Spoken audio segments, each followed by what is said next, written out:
やべえ未来が見えたようだ。 샹크스 해적단의 부선장이자 엄청난 실력을 갖추고 있다고 평가받는 벤베크만은 초기부터 원피스에 등장하였으며 높은 전투력과 지능으로 샹크스와 버금가는 강자입니다. 샹크스가 베크라 부르며 신세계의 강자들과 해군 대장들까지 벤베크만을 높게 평가하는데요. 초기 등장 시에는 산적왕 히그마가 샹크스에게 시비를 털고 루피에게까지 손을 대려고 하자 혼자 나서서 개머리판으로 산적들을 압도하였는데요.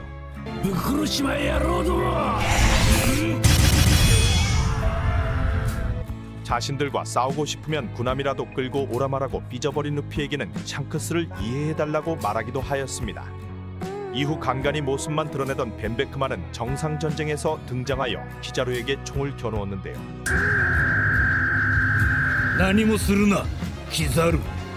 아무것도 하지 말라는 말과 함께 키자루는 벤베크만이 등장하자 양손을 들어올리고 당황한 모습을 보이기도 하였습니다.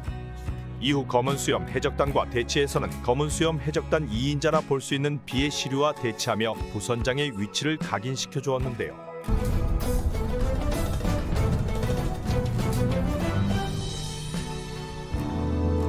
최근에는 30억에 목이 되어버린 캡틴 키드의 팔을 잘라버린 것이 벤베크만이 한 것으로 알려지고 키드는 샹크스 얼굴도 못 보고 쫓겨났다고 밝혀지며 또 한 번 샹크스 해적단 급이 얼마나 높은지 잘 보여주었습니다. 극장판에서는 다들 연합으로 토트무지카를 공격하나 유일하게 혼자 총알 한 발로 토트무지카 다리를 박살내버리며 사왕 부선장의 힘을 보여주었습니다. うちと一戦やりだけは軍艦でも引っ張ってくるんだな。 世界最強の剣士としてこの額35億9000万ベリー 대해적 시대가 열리기 전부터 이름을 떨치며 세계 최강검으로 자리 잡은 쥬라클 미호크는 모든 검호들의 목표가 되는 대상인데요. 혼자 다니는 걸 선호해서인지 칠무의 자리에서 고인물로 자리 잡았으며 칠무의 중 제일 처음으로 등장하였습니다. 誰だあいつ。俺が探し続けた男だ。 첫 등장부터 양민학살을 하는 모습을 보여주었고 이스트블루에서 나름 초대형 루키로 불린 돈클리크 해적단을 거의 몰살시키기도 하였는데요.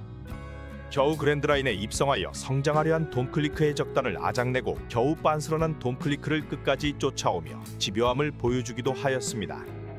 여기서 미호크를 목표로 바다에 나온 롤로노와 조로와 마주하게 되었으며 과도로 조로를 압도하는 모습을 보여주었는데요.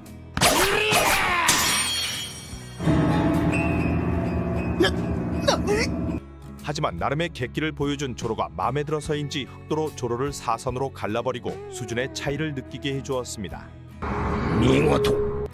여기서 조로를 죽이면 미래의 먹거리가 사라지겠구나라고 느꼈던 것인지 조로가 어지간히 마음에 들었는지 미호크는 조로에게 자신을 뛰어넘어 보라 말하고 희망을 심어주고 사라지게 되었습니다. 초기 등장 당시만 보면 몰랐지만 일반적인 칠무의 수준이 아닌 사실 사왕 수준의 초강자로 미호크는 세계관 최강자급의 인물이었는데요. 하지만 의외로 돈이나 명성에는 전혀 관심이 없으며 솔플로만 돌아다니는 모습을 보였습니다. 일반 사왕들과 같이 자신의 동료나 세력을 넓혀 힘을 키우지는 않았는데요. 미호크는 엄청나게 침착한 인물로 왜 해적을 하는 것인지 사실상 해적의 본업인 해적질이나 약탈을 전혀 하지 않으며 강자와 대결에만 관심을 보이고 있었습니다. 과거에는 해병 사냥꾼이라는 별명을 가지고 있었으며 어떠한 큰 배신을 겪은 뒤 해병들을 다 썰어버리고 다녔다고 하는데요. お前は昔海兵狩りと呼ばれた男 현 사왕인 샹크스와 대결에서도 사실상 샹크스를 넘어서는 실력이라고 현상 금속의 맛집인 브랜뉴가 말하기도 하였으며 당시 양팔인 샹크스를 상대로 이길 정도의 실력을 갖추고 있어 1대1로는 사실 최강자 느낌을 보여주고 있습니다. この額35億9000万ベリー 이후 루피와 조로를 만난 이후 샹크스와 술잔을 기울이는 모습을 보여주며 과거 엄청난 대결을 펼쳤지만 샹크스와 의외의 친분도 보여주기도 하였는데요. 이후 다시 정상전쟁에서 등장한 미호크는 소집된 칠무회 중에서는 가장 먼저 흰수염과 자신의 힘을 테스트해본다며 참격을 날리기도 하였습니다. 押し量るだけだ 이후 정상전쟁 막바지까지 상처 하나 없이 싸웠으며 정상전쟁에서 루피에게 참격을 날리고 오다피셜 검사 중 강자인 비스트와도 검을 맞대었는데요. 白ひげ海賊団5番隊隊長火剣のビスだ。お初に鷹の目ミホーク。 정상 전쟁을 끝낸 샹크스가 등장하자 이건 자신과 협정방 내용이라며 검을 거두었고 샹크스와 친분을 또 한 번 확인시켜주기도 하였습니다.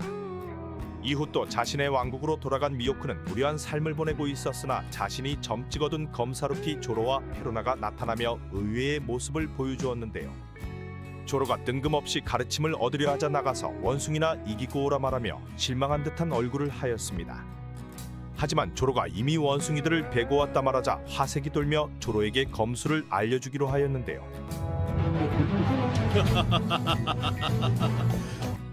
자신의 목을 노리는 루키인 검사를 직접 검수를 알려주며 심심해서인지 조로의 미래를 봐서인지 아무튼 엄청난 검사로 2년 동안 수련시켜 주었습니다. 하지만 역시 얄짤없는 미호크에게 수련받은 조로는 한쪽 눈을 잃는 아픔을 겪기도 하였습니다. 조로의 성장을 보기만 해도 미호크의 강함을 어느 정도 가늠을 할 수 있는데요.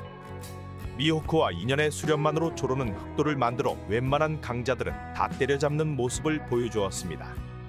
이후 카이도우와 싸움에서는 최초로 등장한 루나리 아조킹까지 베어버리고 카이도우 배때기까지 폐위감 공격으로 질러버리며 훗날 미호크와 조로의 싸움도 펼쳐지지 않냐는 소문들도 나돌고 있는데요.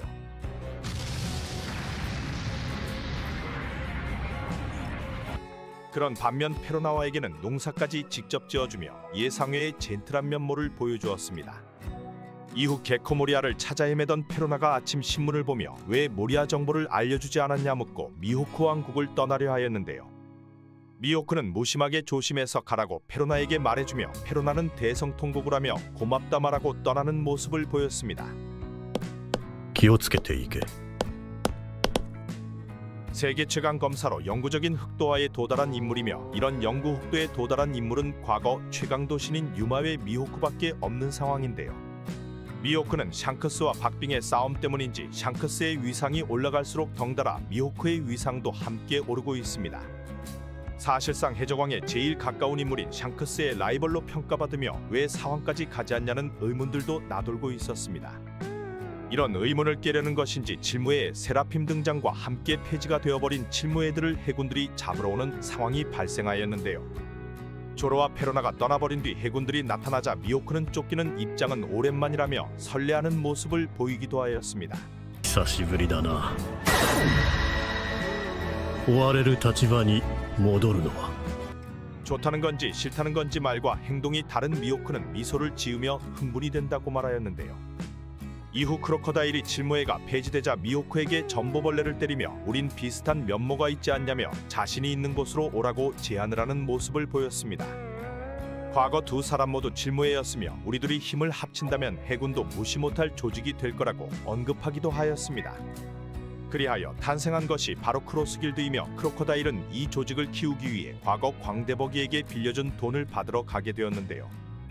갚을 돈이 없던 버기는 크로커다일에게 자신의 버기 딜리버리의 인력들을 무상으로 제공해준다고 얘기하여 겨우 목숨을 부지하고 결국 칠무의 세 사람이 한 조직으로 움직이게 되었습니다. 여기서 제일 강한 건 역시 미호크라 볼 수 있었으며 조직을 컨트롤할 수 있는 크로커다일과 인력을 갖추고 있던 광대버기까지 합세하여 예상외로 어마어마한 조직이 꾸려지게 됩니다. 이 세 명 중 사왕이 되는 것은 실력만 보면 미호크로 볼 수 있었으나 돌아버린 버기의 부하가 버기를 메인으로 장식한 포스터를 뿌려버리고 사왕의 자리에는 버기가 올라가게 되는데요. 四皇か偉くなったなピエロ 미호크는 버기에게 등을 돌리는 부하들을 보며 과거 어떠한 기억이 생각난 것인지 상관없다며 버기가 정말 필요 없어지면 그때 제거해도 된다 말하며 상황을 넘어가는 모습을 보였습니다. 크로스길드의 리더인 버기가 31억 베리의 현상금을 가지고 있지만 미호크는 35억 9천만 베리로 해군에서도 미호크의 강함을 인정하는 모습을 보여주었는데요. 편안하게 지내려 크로커다일과 손을 잡고 사왕의 자리도 버기에게 넘긴 미호크는 아 이제 다시 편하게 살겠구나 싶었는지 자리를 일어나는 모습을 보였습니다. 하지만 세계 정부조차 건드리기 어려운 이상국가를 건설하려는 크로커다일과 미호크를 보며 버기는 미쳐버린 것인지 어차피 이렇게 된 거 내가 해적왕이 되고 싶다 말하며 부하들에게 원피스를 찾으러 가자 질러버렸는데요. 미친 짓을 한 버기였지만 미호크 입장에서는 버기를 죽이면 원피스를 찾기 무서워하는 겁쟁이가 되어버리고 부하들까지 반발하여 적이 생기게 되니 난처한 상황이 되어버리고 말았는데요. 상황으로 가돌라선 크로스 길드가 자리를 잡기 전이라 상황들과 싸우게 되더라도 자신과 크로커다일이 메인으로 나서야 하니 졸지에 진짜 버기의 부하처럼 움직일 상황에 처하게 되어버렸습니다. 만약 버기가 해적왕이 되어도 버기의 간부로 이름이 남을 상황이라 미호크가 처음으로 분노하는 모습이 나오게 되었습니다. 이런 상황이 되다 보니 미호크와 샹크스의 싸움이 다시 재발현하지 않냐는 쌉소리들도 나오고 있는데요. 13년 전에 나지 않은 승부를 다시 벌이게 된다면 미호크가 우세하다는 의견들이 상당히 많은 것으로 보이며 검기 대 검기의 싸움이니 검술 능력치가 전반적으로 뛰어난 미호크가 유리할 것이라는 의견들이 많습니다. よう鷹の目、これは珍客だ。 샹크스의 패기가 아무리 강하여도 검에 적용시키는 정도라 이길 수 없을 것이며 거기에 양팔이었던 13년 전과 달리 현재는 한 팔로 싸워야 하여 자연스럽게 미호크의 승리를 점치는 것인데요. 세계 최강검우라는 칭호를 갖추고 있으며 사실상 샹크스도 검사로 볼 수 있으니 이건 원피스 세계관에서 미호크가 최강자라는 얘기가 될 수 있습니다. 미호크는 현존 유일하게 영구 흑도를 보유한 인물로 검의 재능은 물론 모든 검 중 최강검을 가지고 있어 해위감까지 상대를 할 수 있을 거라 생각되는데요. あれが噂に聞く黒刀か。 거기다 미호크의 별명과 눈을 보면 이무와도 연관이 있지 않냐는 얘기들이 있으며 미호크는 샹크스를 넘어서는 강자들과 싸움을 원하는 만큼 현재는 샹크스를 자신의 아래로 생각하지 않냐는 의견들입니다. 어느 정도 수긍이 가지만 샹크스도 13년 전과는 달리 더욱 강해졌을 것이며 현재는 원피스에 가까운 세계 최강자 중 한 명으로 불리고 있는데요. 카이도우나 흰수염과 싸움에서도 전혀 밀리지 않으며 현재는 카무살이라는 로저가 사용하던 공격으로 키드를 일격에 보내버리기도 하며 현재 패왕색 패기를 가진 인물 중에서는 패기가 제일 강한 인물로 손꼽히고 있어 현재의 미호크도 샹크스에게는 안 될 거란 의견들도 나오고 있습니다. 거기다 견문살인이라는 최상급 견문색 패기 능력으로 미래를 볼 수 있으며 미호크와 싸움에서 샹크스가 밀리지 않을 거란 의견까지 다양한 두 사람에 대한 논쟁이 나오고 있습니다.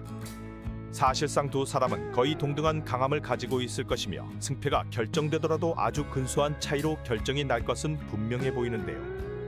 버기의 쌉소리로 크로스 길드와 빨간머리 해적단이 마주하게 된다면 샹크스와 미호크가 승패를 가늠하게 되는 싸움이라 생각됩니다. 이외 미호크가 검은 수염 간부인 비의 시류에게 패배하고 조로가 시류를 이기며 사실상 최강검호 타이틀을 차지할 거라는 의견들도 나오고 있는데요.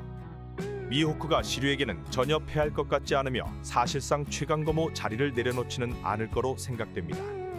사실상 해적들과 다르게 구분되는 최강검호 타이틀을 가진 미호크가 앞으로 어떠한 행보를 보여줄지 기대가 되고 있습니다. 鷹の目のミホーク。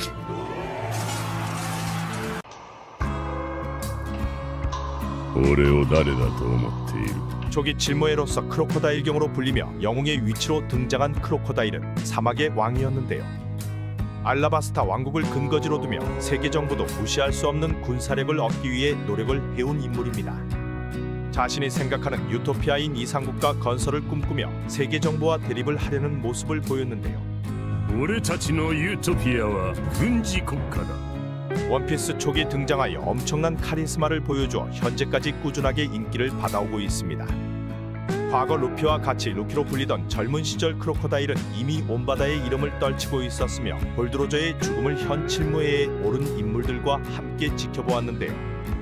과거 8,100만 베리의 현상금으로 당시 장군으로 불리던 더글라스 블릭과도 싸움이 가능하였고 혁명군 군대장인 이완코프와 숨겨진 악연이 있던 거로 보여집니다.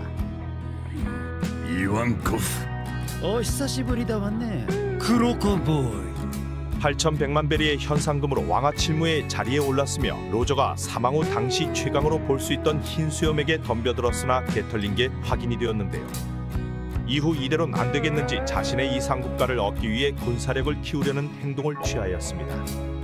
인지도를 얻기 위해서인지 해적 소탕을 진행하며 크로코다일경이라 불리고 고대병기를 얻기 위해 알라바스타로 향하게 되었는데요.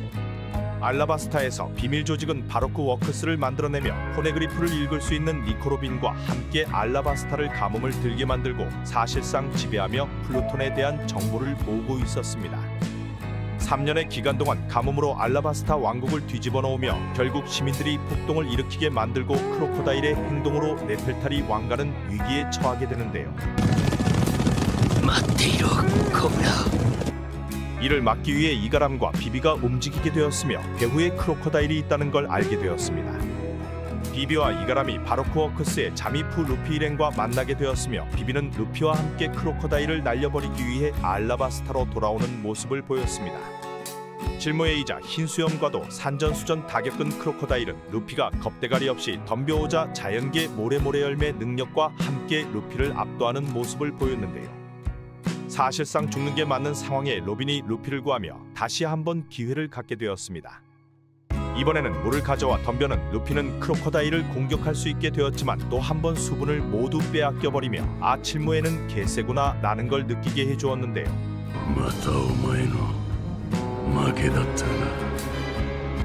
하지만 역시 주인공 버프로 또 한 번 살아난 루피와 이번엔 포네그리프가 있는 신전지하 공간에서 다시 싸우게 되었고 크로코다일은 결국 패배하게 됩니다. 이 순간에도 과거 어떠한 배신을 당했던 것인지 니코 로빈의 배신에 아무렇지 않게 반응하며 자신은 처음부터 누구도 믿지 않았다고 말하였는데요. 여유있게 미소를 보이며 이런 건 예측을 했다는 듯 니코 로빈의 가슴에 빵꾸를 내버리고 잔혹한 면모를 보여주었습니다.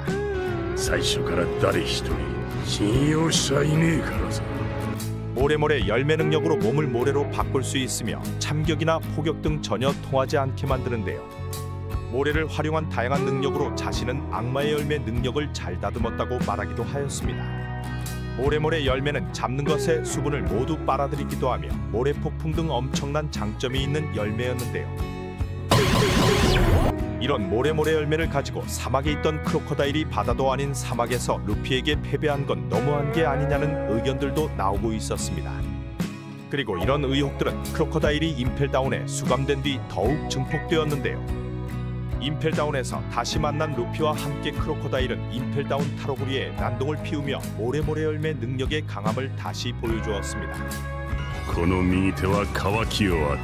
돼지건 암석이건 손을 가져다 대면 메말라버린 모래로 만들어버리며 사실상 임펠다운 타록도 혼자서 가능했을 거로 보여지는데요.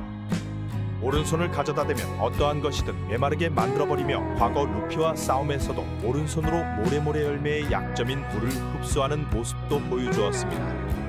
임펠다운 타록에서는 이완코프가 이 녀석은 큰 전력이 될 거라 말하며 동행을 하게 되었으며 여기서 과거 이완코프에게 잡힌 약점이 있는 것이 밝혀졌는데요.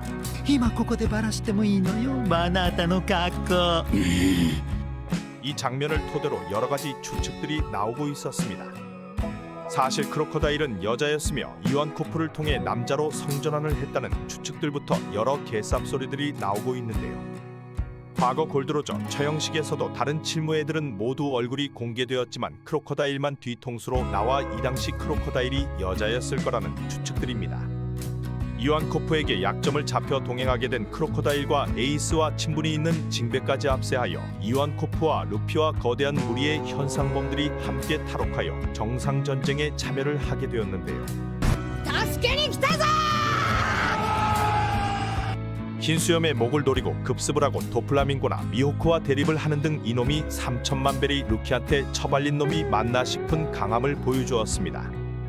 그리고 해군에서 사실상 최정상급 사카즈키까지 모래폭풍으로 날려버리며 엄청난 활약들을 하였습니다. 지키고 싶은 건 확실히 지키라며 해군과 대립에서 또 한 번 인지도가 급상승하기도 하였는데요. 크로코다일! 샹크스의 등장으로 정상전쟁이 종료되자 다즈보네즈와 함께 신세계로 향하게 됩니다. 이후 다즈보네즈와 한 번씩 모습을 드러내던 크로코다일은 최종장에서 제대로 다시 모습을 드러내었는데요. 보다도 초기 루키에게 개털리게 한 건 미안하였는지 새로운 사왕그룹인 크로스길드로 크로코다일을 넣어버렸습니다. 실무회 당시 현상금 이후 공개가 되지 않았던 현상금이 공개가 되며 메인 사황 버기와 세계 최강 거모 미호크와 함께 크로스길드로 급덕상하게 되었는데요.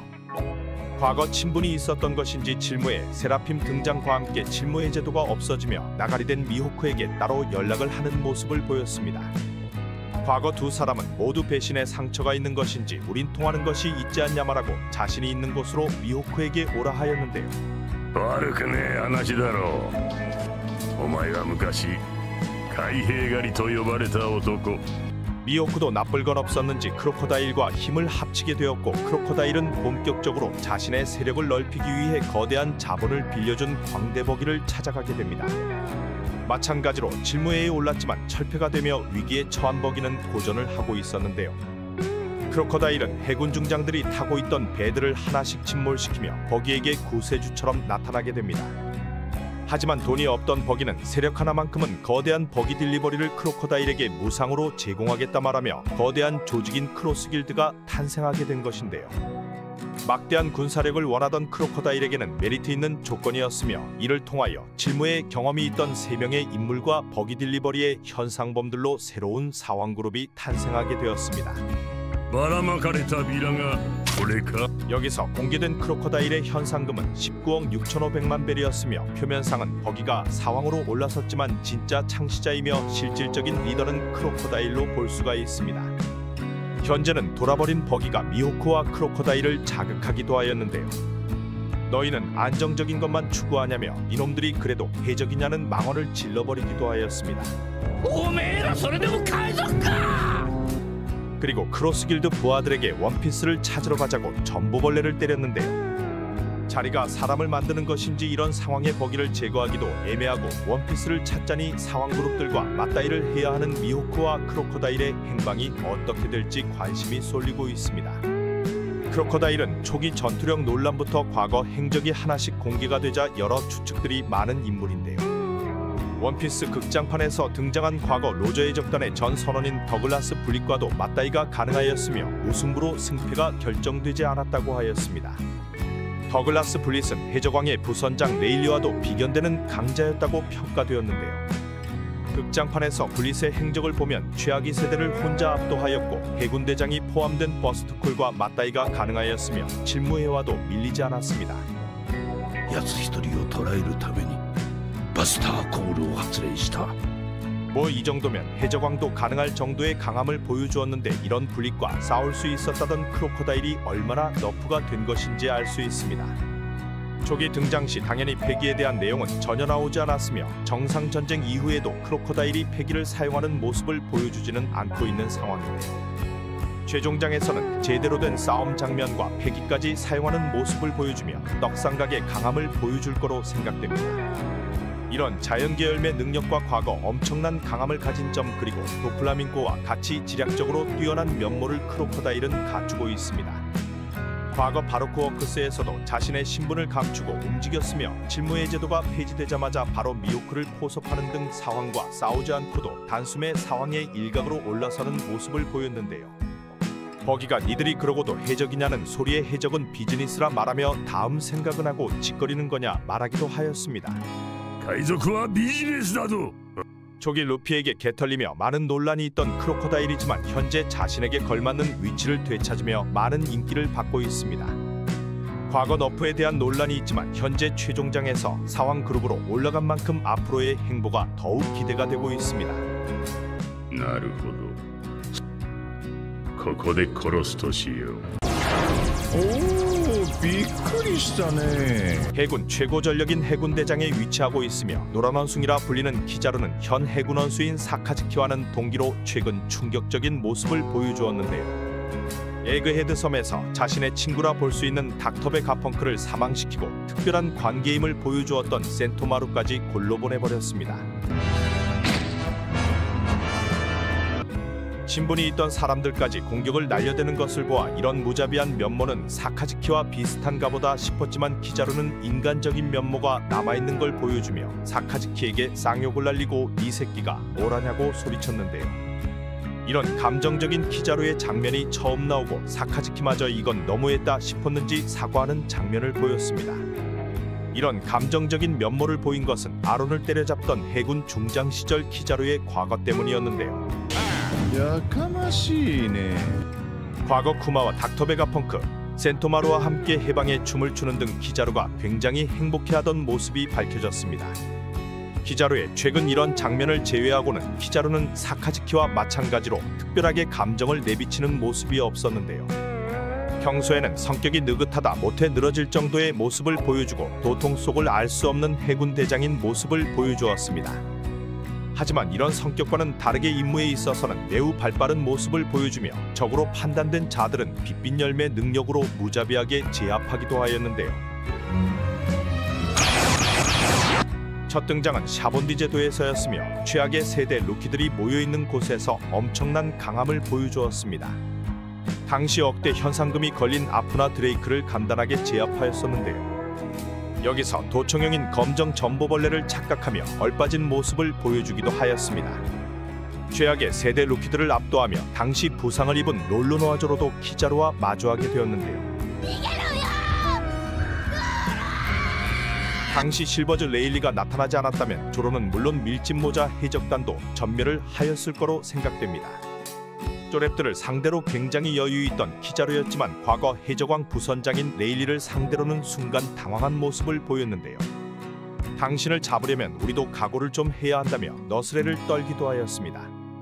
자연계열매 능력자로 사실상 무적이라 보여졌던 키자루였지만 회기에 대한 정보들이 하나씩 공개가 되며 당시 레일리를 상대하고 결국 밀짚모자 일당을 놓치게 되었습니다. 이런 장면을 본 센토마루도 키자루가 막히는 건 처음 봤다며 당황스러워하였는데요. 레일리에게 막혀 밀짚모자 일당은 잡지 못하였지만 샤본디제도 해적들을 500명을 잡아넣으며 해군 대장의 클래스를 보여주었습니다.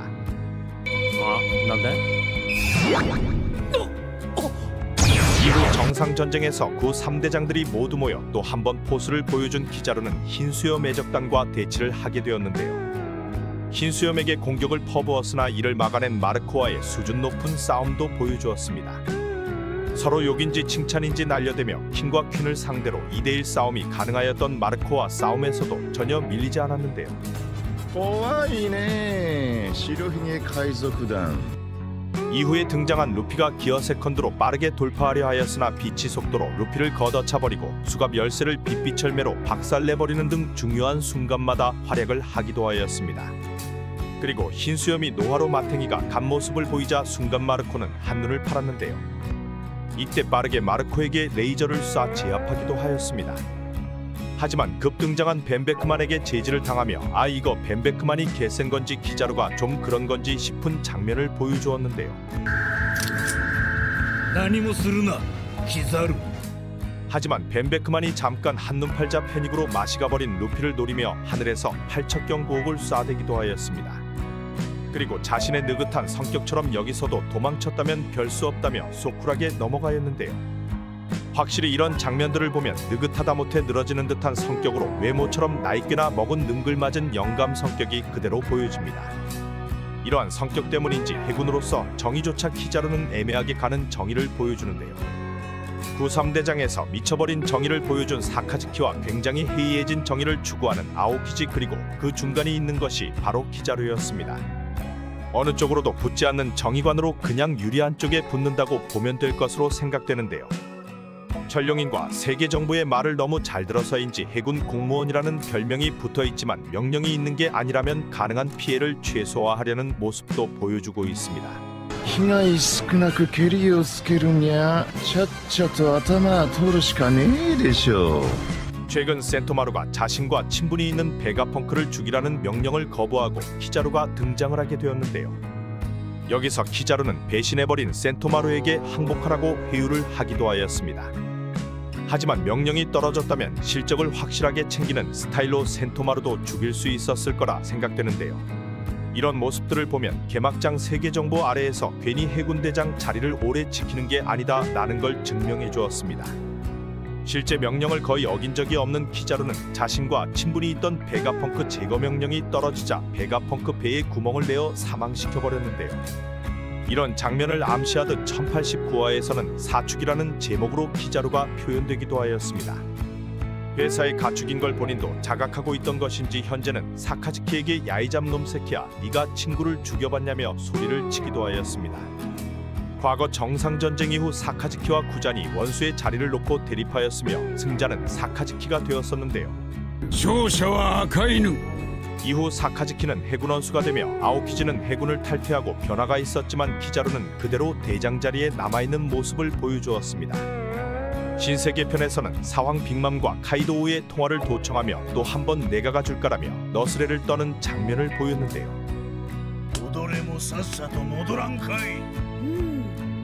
그리고 최종장에서 제대로 된 등장들을 보여주기 시작하였습니다. 베가펑크가 있는 에그헤드 섬으로 향하는 모습을 보여주며 여기서 오로성 중 한 명인 세턴성을 호위하는 모습을 보였는데요. 100척이 넘는 함대와 함께 에그헤드 섬에 도착하였으며 베가펑크가 만든 시비스트 웨폰을 가볍게 제압하였습니다. 可能な限りの軍艦をエッグヘッドへ 그리고 자신과 친분이 있는 센토마루와 대립하지 않고 지나칠 수 있었으나 체면이 서지 않는다며 오로성에게 허락을 받고 움직였는데요. 센토마루와 맞붙기 시작하며 여기서 키자루의 패기를 느낀 사황 루피는 강한 녀석이 왔다며 뜬금없이 놀란 표정을 보이기도 하였습니다. 센토마루와 맞붙던 키자루는 친분 때문에 봐주면서 움직였으며 사황의 자리로 올라선 밀짚모자 루피와 마주하게 됩니다. 여기서 밀짚모자와 대화에서 자신은 베가펑크를 죽이고 싶지 않다는 걸 내비치기도 하였는데요.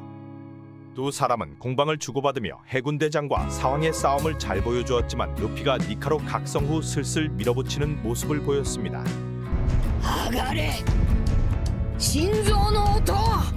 니카로 변한 루피가 키자루를 잡아던지고 새로운 기술들을 선보이며 거의 넉아웃 상태까지 가게 만들었는데요.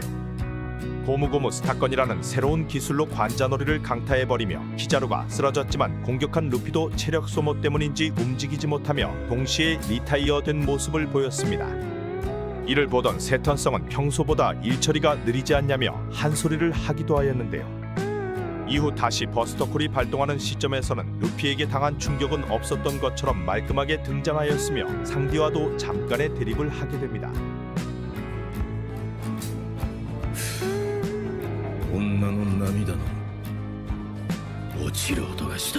베가펑크를 지키려는 상디를 걷어차버린 뒤 결국 자신의 오랜 친구인 베가펑크 배에 빵꾸를 내버리는데요. 여기서 어두운 표정인 키자루의 모습이 나오며 베가펑크는 이 공격으로 결국 사망하게 이릅니다. 그리고 루피에게 한 대 맞고 나가떨어지나 충격이 없어 보임에도 일어나지 못하는 모습을 보이는데요. 친구를 죽인 심적인 부담감과 한계를 느낀 것인지 자신을 쉴 수 있게 내버려달라고 말하였습니다. ドクターベガパンクにゃ会いなすったことあるんで 이후 오로성과 루피 그리고 거인족 도리와 브로기까지 등장하며 싸움은 계속되었는데요. 루피와 함께 일어난 강철 로봇이 조이보이의 패기를 발산하며 싸움은 중단이 되어버립니다. 그리고 패왕색 패기로 모두 기절해버린 부하들 대신 전보벌레를 받게 되는데요. 여기서 눈치 없는 사카즈키가 또 물러터지게 일한 거 아니냐고 꼽을 주자 평소의 감정을 잘 드러내지 않던 키자루가 최초로 울분을 쏟아내며 사카즈키에게 쌍욕을 시전하기도 하였습니다. 그리고 예상외로 사카즈키는 오랜 시간 알고 지내온 키자루에게 미안하다며 나름 인간적인 모습도 보여주었습니다. 초기 빛빛 열매 능력을 보여준 키자루의 임팩트가 거대하였으나 뒤로 갈수록 전투력 측정기 수준으로 취급되는 게 아닌가 생각이 되는데요.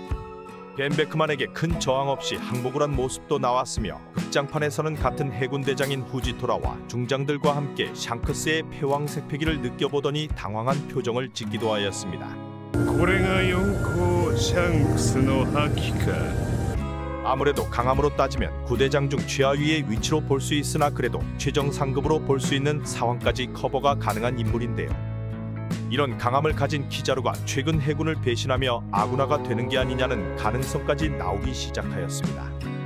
에그헤드 섬에서 루피와 키자루가 동시 넉다운된 순간에 루피는 음식이 어디서 나온 것인지 음식을 먹고 체력을 회복한 모습을 보였는데요. 루피가 회복할 수 있도록 도와준 게 해군대장 키자루가 한 것이 아니냐는 추측들이 나왔습니다. 이런 추측은 에그헤드 편에서 공개된 키자루의 과거 때문이었는데요. 과거 키자루는 니카의 춤을 추는 등 베가펑크와 관계는 물론 보니와 센토마루 그리고 혁명군 쿠마까지도 인연이 있는 인물이었습니다. 이런 숨겨진 과거가 더 있어 해군대장의 자리를 결국 내려놓고 훗날 벌어질 대전쟁에서 아오키즈와 마찬가지로 해군과 반대되는 입장에 서지 않냐는 쌉소리들도 나오고 있습니다. まあそう簡単に 거기에 오로성과 세계 정부의 명령으로 자신의 친구를 직접 죽이게 된 점, 그리고 여기에 기름을 부어준 사카즈키의 전화까지 볼 때 기자루의 앞으로 행보가 궁금해지고 있습니다. これは効くね。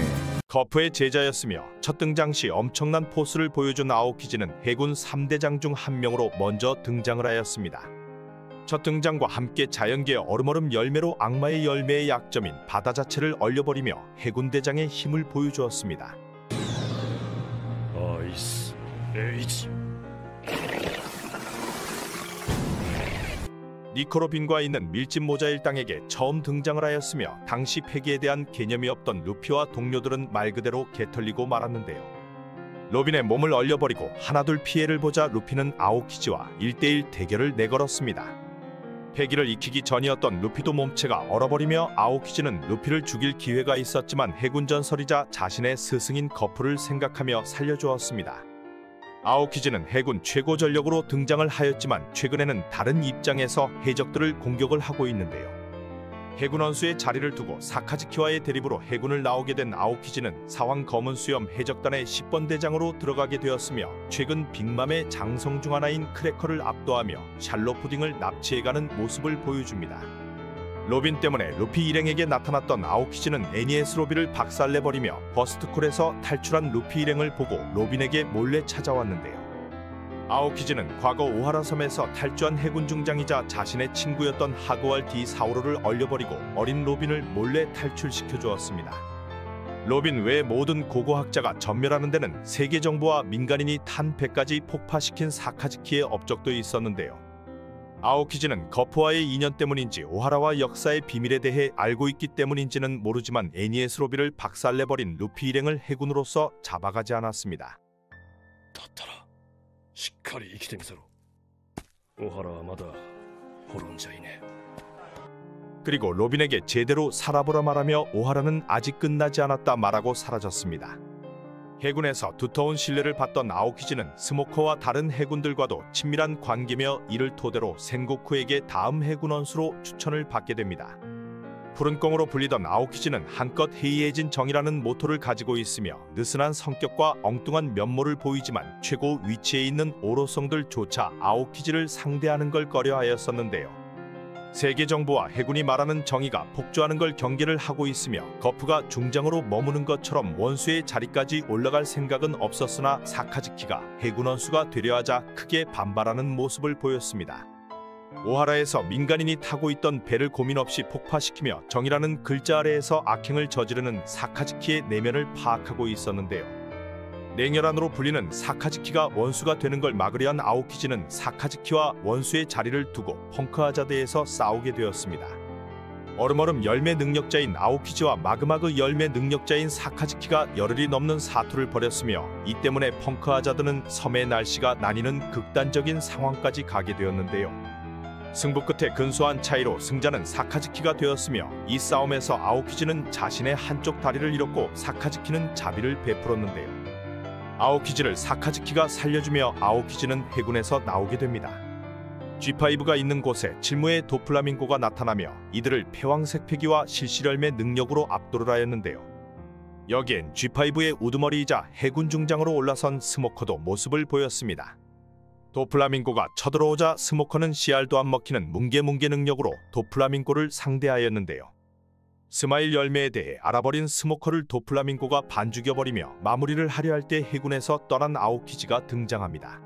そいつさ、俺の友達なんだよ。 엄청난 포스로 그 녀석은 내 친구라 말하고 도플라밍고의 공격에 바로 얼음얼음 능력을 사용하는데요. 해왕색 패기 사용자이자 칠무의 급에서도 탑클래스인 도플라밍고는 얼어붙지는 않았지만 이건 아니다 싶었는지 넌 뭐하는 놈이냐며 말을 돌리는 모습을 보였습니다. 좋은 소문은 들리지 않는다는 말과 함께 도플라밍고는 무언가를 결단한 남자의 표정은 다르다고 말하였는데요. 여기서 아오키즈는 해군을 떠나 혁명군 또는 해적으로 들어갈 생각을 결단을 한 상태라 생각됩니다. 그리고 아오키즈는 전 해군대장 제트와 싸움에서 또 한 번 모습을 드러냈습니다. 아오키즈는 목욕탕에서 제트에 대해 얘기해주며 현 해적시대의 해답을 루피에게 알려달라 말하였습니다. 그리고 전 해군 대장이었던 제트가 민간인이 다치는 걸 신경 쓰지 않으며 폭주하는 장면을 보고 놀라는 모습을 보였습니다. 결국 패배해버린 제트를 위해 죽을 무대를 만들어주며 아오키즈는 떠나갔으며 빛빛 열매 능력자인 키자루가 제트를 상대하며 극장판은 마무리가 되었습니다. 이런 상황에 아오키즈가 방황하는 중 우연인지 필연인지 아오키즈는 한 해적단을 만나게 되는데요. 신세계 한 섬에서 검은 수염의 간부들이 얼어있는 모습을 보이며 검은 수염은 이런 짓이 가능한 건 그 녀석뿐이라며 아오키즈를 찾아갑니다. 이제 해군이 아니어서 그런지 예상외로 검은 수염 해적단과 아오키즈는 잘 어울리며 술잔을 기울이게 되는데요. 아오키즈는 사카즈키와 싸운 상황을 설명해주며 자신의 아작난 다리도 보여줍니다. 여기서 고대 포네그리프와 불이 상처인 남자에 대해 아오키즈는 처음 듣게 되는데요. 뜬금없이 그건 나인가 말하고 벙찌게 만드는 모습도 보여줍니다. 여기서 라피트는 검은 수염에게 얼음얼음 열매 능력을 빼앗는 게 어떠냐고 귓속말을 하나 아오키즈는 이것을 눈치채는데요. 검은 수염 해적단 정도는 혼자 처리를 할 수 있는 것인지 다 쳐죽여준다 하자 검은 수염은 사과를 하고 그럴 생각은 전혀 없다며 아오키즈를 동료로 들어오라 제안합니다. 너의 정예 때문에 해군에서 쫓겨나지 않았냐는 티치의 말에 아오키즈는 처음엔 개소리 말라며 거절을 하였는데요. 티치는 넌 해적을 착각하고 있다며 이해관계만 일치한다면 누구든 동료가 될 수 있다고 말하자 아오키즈는 생각에 잠기게 됩니다. 뜬금없는 검은 수염의 제안과 함께 검은 수염 해적단에 합류하게 된 아오키즈는 자신도 원피스를 찾는 게 목적인 것인지 사황 빅맘이 자리를 비운 곳으로 향하는데요. 여기서 빅맘 장성 중 하나인 크래커를 압도하는 모습을 보였습니다. 그리고 포네그리프를 읽을 수 있는 몇 안 되는 자들 중 하나인 샬롯 푸딩을 납치해 성공합니다. 푸딩을 납치한 아오키즈는 검은 수염 해적단 본거지라 볼 수 있는 하치노수 섬에 있었는데요. 하치노수 섬에서는 티치가 여인섬에서 납치한 코비의 모습이 보이며 코비는 크로스길드가 걸어놓은 현상금 때문에 해적들에게 쫓기고 있었습니다. 여기엔 투명투명 열매를 먹은 시류와 새로운 열매를 먹은 피사로도 모습을 보였는데요. 섬섬 열매를 먹은 피사로, 벌컥벌컥 열매를 먹은 바스코샷도 능력이 공개되었습니다. 하치노수 섬을 하나의 국가로 만들려는 티치는 코비의 목숨을 걸고 교섭을 하려 하였으나 코비가 소드라는 얘기에 아오키즈는 해군인 걸 포기한 해군들이 소드라며 교섭은 불가능할 거라 말합니다. 그리고 코비가 쫓기는 곳에 소드 멤버들이 하나둘 모습을 보여주는데요. 여기서 거프의 배가 하늘에서 날아오며 거프는 너희는 해군이 미래를 납치했다 말하고 갤럭시 임팩트 기술을 보여줍니다. 초토화가 된 곳에 내려온 거프는 자신도 늙었다 말하고 소드 대원들은 코비와 만나게 되는데요. 여기서 거프 앞에 아오키즈가 모습을 보입니다. 해군 지원 지부에서는 군함을 샌드백처럼 두드린 자국을 보며 해군 영웅들의 강함은 선천적인 게 아니라고 말하고 있는데요. 이곳은 과거 거프와 아오키즈가 훈련을 하던 장소였습니다. 아직 아오키즈가 패기를 제대로 다루기 전 아오키즈는 전설 거프에게 자신을 제자로 받아달라고 하였었는데요. 자신의 자유를 뺏지 말라며 꺼지라고 거프는 말하지만 결국 거프는 아오키즈를 제자로 받아들였습니다. 패기를 사용하지 않고 매일 밤낮으로 두들기던 두 사람은 하치노스 섬에서 적으로 만나게 되었는데요. 거프는 파문이라 얘기하며 다시 돌아오라고 아오키즈에게 말하나 아오키즈는 태평한 소리 하지 말라 하고 아이스볼을 날려버립니다. 거프는 얼음을 깨버리며 현재를 살라고 말하지 않았냐며 아오키즈에게 망설이는 놈은 약하다 하고 땅속으로 내던지는데요. 엄청난 숫자의 해적들과 소수의 해군 소드 인원들이 싸우며 목적을 이룬 거프는 퇴각을 명령합니다. 하지만 영웅 코스프레에 빠진 코비가 함정에 걸리며 거프는 시류에게 칼빵을 맞게 되는데요. 경상이라는 거프와 아오키즈는 더블 넉다운이 된 뒤 다시 마주하고 거프를 제외한 소드 인원들은 탈출에 성공합니다. 검은 수염 해적단 다굴 공격의 거프는 너희가 해군의 미래라 말하며 누운 채 얼어붙고 맙니다. 사실 아오키즈와 1대1 싸움이었다면 거프가 이길 수도 있었지만 숫자에서부터 밀리는 상황으로 어쩔 수 없었다고 보이는데요. 아오키즈와 오랜 시간 함께 해온 거프가 망설이는 자는 약하다라고 얘기를 한 걸 보면 훗날 아오키즈는 검은 수염 해적단을 버리고 다른 세력으로 들어갈 수도 있을 거라 생각됩니다. 민나 타다이마! 최근 세턴성을 골로 보내버린 블루불사의 이무와 오로성이 지배하는 세계 정부와 대립할 수 있는 집단은 바로 혁명군인데요. 현재 혁명군에 속한 사보는 2인자 자리에 위치하고 있으며 사실상 미래 혁명군 총사령관이라 볼 수 있습니다. 사보는 고아 왕국에서 귀족으로 태어났으며 어린 나이에도 자신의 환경을 보며 무언가 잘못된 걸 깨달은 모습을 보였습니다. あいつらが好きなのは地位と財産を守っていく誰かで俺じゃない。 그리고 명성에 집착하는 부모의 곁을 떠나기로 결심하였으며 자유를 추구하는 해적으로서 나아가려 하였는데요. 과거 이런 깨달음과 함께 현재는 이글이글 열매 2대째 능력자로 혁명군에서 강한 전투력을 보여주고 있습니다. 드레스로자에서는 검은 수염 해적단의 사황 간부로서 나름의 강함을 보여주는 지저스 바제스를 상처 하나 없이 압도하기도 하였는데요.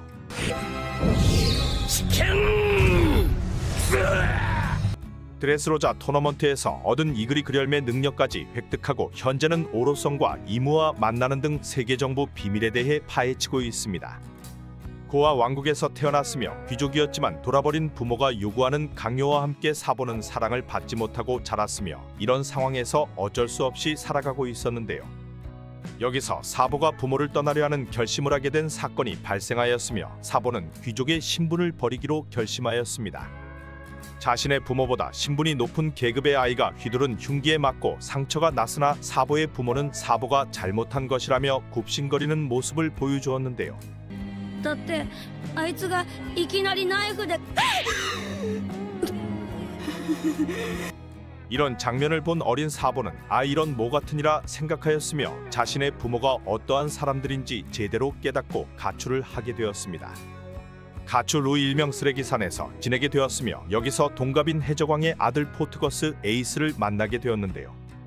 자유를 원하던 사보와 해적이 꿈이었던 에이스는 해적 자금을 모으기 시작하였고 될 놈들인지 쓰레기산에서 악명을 떨치기 시작하였습니다.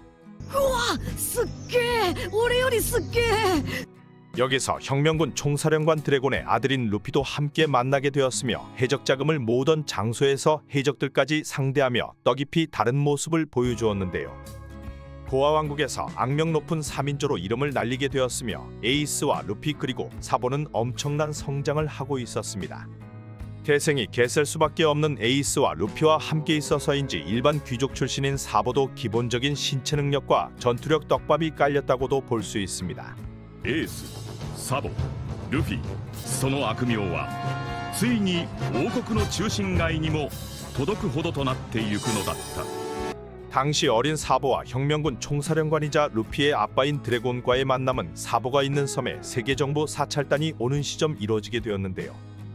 천룡인을 맞이하기 위해 국왕은 고아왕국의 오점이라 볼 수 있는 쓰레기산을 통째로 불태울 준비를 하고 있었으며 강제로 쓰레기섬을 빠져나오게 되었던 사보는 이 소리를 듣고 충격에 휩싸이게 되었습니다.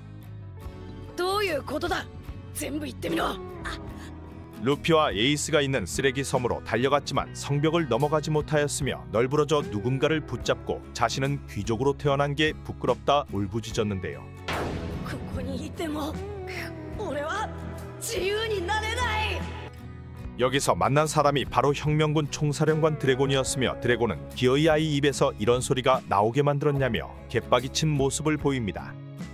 이후 사보는 에이스에게 편지를 남기고 자유를 찾기 위해 먼저 바다로 향하였는데요.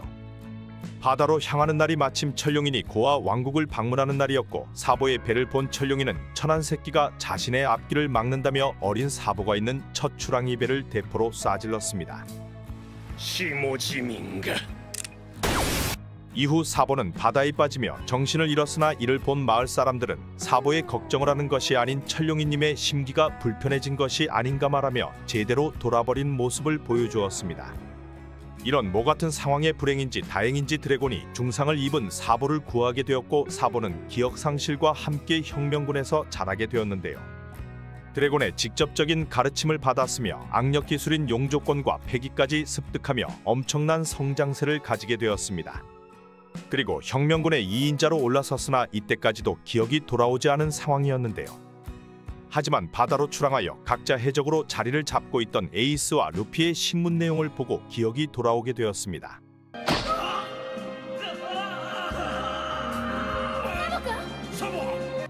사카즈키에게 배가 빵꾸가 나버리며 사망한 에이스의 소식을 본 사보는 기억이 돌아오는 동시에 사흘 동안 혼수 상태에 빠지게 되었는데요. 이후 에이스의 의지를 잇기 위해 이글이글 열매의 소재지를 파악하였고 드레스로자에서 제대로 된 등장을 하게 되었습니다.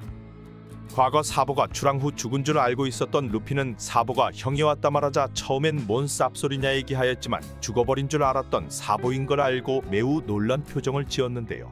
もう一人お前には兄弟がいたはず 여기서 루피가 토너먼트에 참가하여 얻어낸 결승전 자리를 사보가 건네받고 이그리 그열매를 얻기 위해 토너먼트에 참여하게 되었습니다. 정확한 정보가 나온 적이 없던 사보라 여기서 얼마나 강한 건지 가늠을 할 수가 없었는데요. 결승전이 시작되자 사보는 지저스 바제스와 충돌하게 되었으며 나름 사황 간부인 바제스를 압도하는 모습을 보였습니다.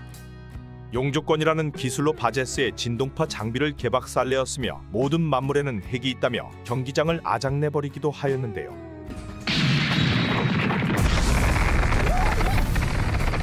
간단하게 경기장을 박살내버리며 원래 무장색 패기를 이용한 비능력자 무투파여서인지 결승전 상대들을 모두 장외패배로 만들어버리며 이그리글 열매를 획득하게 되었습니다. 에이스의 의지를 잇겠다며 이그리글 열매를 먹은 사보는 불주먹을 날려버리고 경기장을 떠나게 되었는데요. 이후 3장을 펼친 도플라밍고와 루피가 싸우는 중 루피가 체력이 소진되자 바제스가 이번엔 고무 열매를 노리고 나타나는 모습을 보였습니다. 여기서도 다시 등장하여 바제스를 상대하였으며 상처 하나 입지 않고 바제스를 압도하였습니다. 여기서 바제스는 야 나 지금 등 뒤에 칼을 숨기고 기습을 하려 하고 있다라는 걸 온몸으로 표현하며 사보를 유인하였는데요. 사보는 기습을 간단하게 피해내며 또 한 번 불주먹으로 바제스에게 실력의 차이를 보여주었습니다.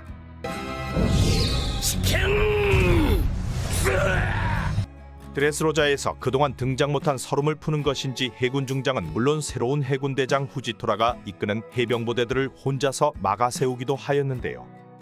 이 쇼가 제대로 힘을 발휘하지는 않았지만 레벨리에서 혁명군 군대장들이 해군 대장들을 상대로 막아세우는 게 가능하였던 만큼 사보도 최소 대장급의 강함을 가지고 있을 거라 생각됩니다. 이후 이그리글 열매의 능력을 단련한 사보는 레벨리가 열리는 마리조아에 잠입하여 쿠마 구출 작전을 실행하게 되었는데요. 혁명군 군대장들과 함께 등장하여 해군대장 로쿠규와 후지토라가 있으며 오로성과 이무까지 있는 마리조아에서 임무를 수행하게 됩니다. 여기서 혁명군 군대장들은 쿠마의 구출과 함께 해군대장들과 대립을 하게 되었으며 여기서 군대장들은 쿠마를 무사히 구출하였고 도주하는 데 성공을 하게 되었는데요.